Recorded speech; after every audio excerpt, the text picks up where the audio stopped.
So like I found that basically the best paper to use for sandwiching two sheets together was Bible paper.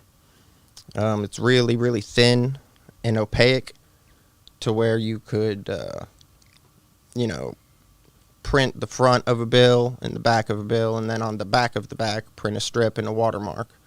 And then, like, mist on a little bit of Gorilla Glue spray, squeegee them together. You know, I had a piece of glass with LED lights behind it so you could see through the bills to line everything up.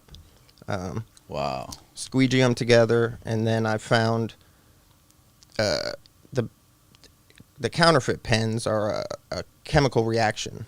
So when you test a bill, it's iodine-based ink.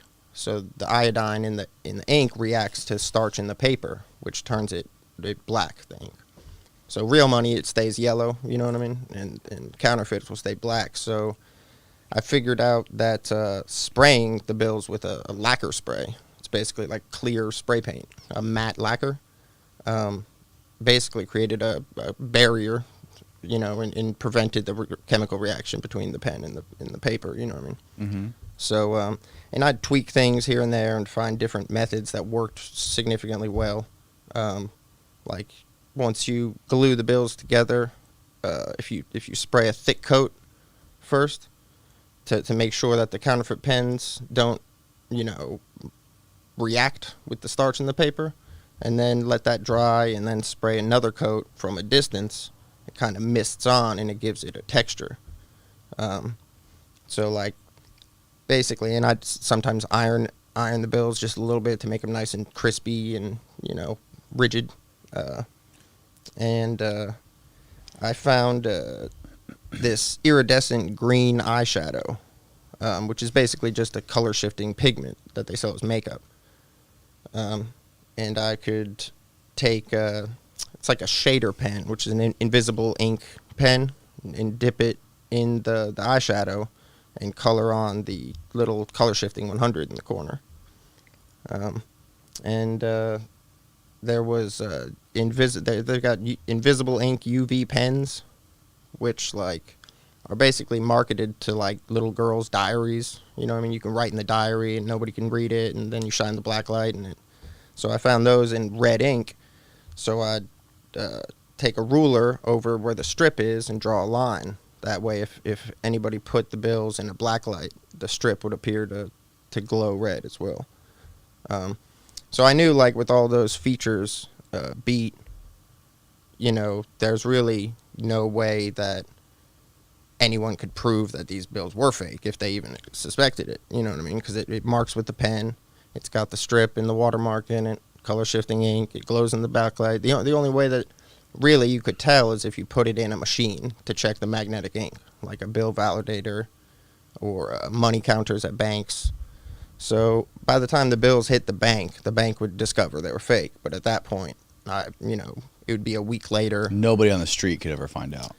No, I've had bankers. One time I went into a Chinese food restaurant and went to break it, and it was this little old Chinese woman. She was holding it up and she wasn't sure, so she one of her regular customers was a banker, and he was sitting over there. So he's like, "Oh, is this bill real?" and gave it to him, and he said it was real.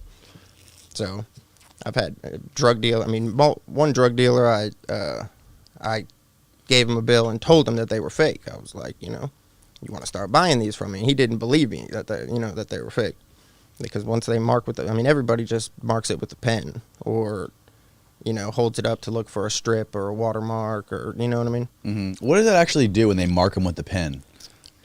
Basically, it's ink in the pen that's iodine based. Okay. That iodine reacts with starch.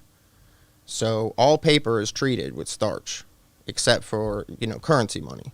Oh, okay. So if you mark any regular paper, it'll mark black because the iodine reacts with that starch and turns black, whereas real money doesn't. So it stays yellow. So it's just a way to, you know, okay. The pens are, you know, to detect counterfeit currency. Okay. But like I said, I would spray my bills with a lacquer. That's what the lacquer did. Yeah, so when you go to mark the paper, you're really not touching the paper because there's a clear coat of lacquer over it. Got it. To separate the pen from the paper. Okay. It seems like a very intricate process and a long process. Like how, like when you started doing this at scale, like printing thousands and thousands of dollars, like I can't imagine what, like how would your process change? Like you're doing this with Bible paper still? Yeah. And like the hardest part was acquiring the Bible paper. Really, I would take road trips all up the East Coast pretty much to go to cities, to go to bookstores and rip out blank pages because a Bible has like anywhere from 2 to 20 blank pages in the back usually. So you know, if you go into a Barnes and Noble or bookstore or whatever and open a Bible, and I just have a little razor knife and cut 10 blank pages out, do that over and over again. So say if there's 5 blank pages in each Bible and you're in a bookstore with 100 Bibles, you know, I mean, that's 500 pages, which is, you know, you could make 25, 50 grand off of one bookstore. Wow. So, but I mean, it got to the point where eventually I'd already been to every bookstore in Knoxville, Chattanooga, Atlanta, up to Lexington, Cleveland. Holy shit. Yeah. But, yeah, so I was basically selling. I wanted to just sell these bills to people. And not use them?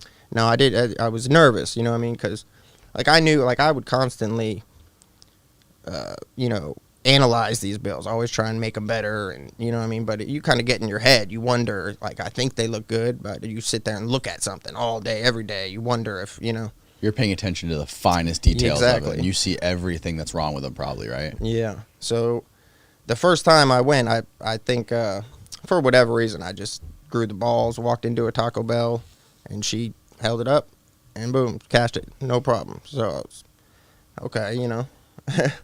So I kind of started doing more shopping sprees. You know what I mean? You hit up a couple more places, they take it, no problem. Every other time, they'd either mark it with the pen or hold it up. A couple people sometimes would, you know, analyze it a little bit, but like I said, there's every feature is beat. I mean, the bills looked pretty much perfect. You know what I mean? I changed all the serial numbers on each bill. That way, you never had more than one bill with the same serial number.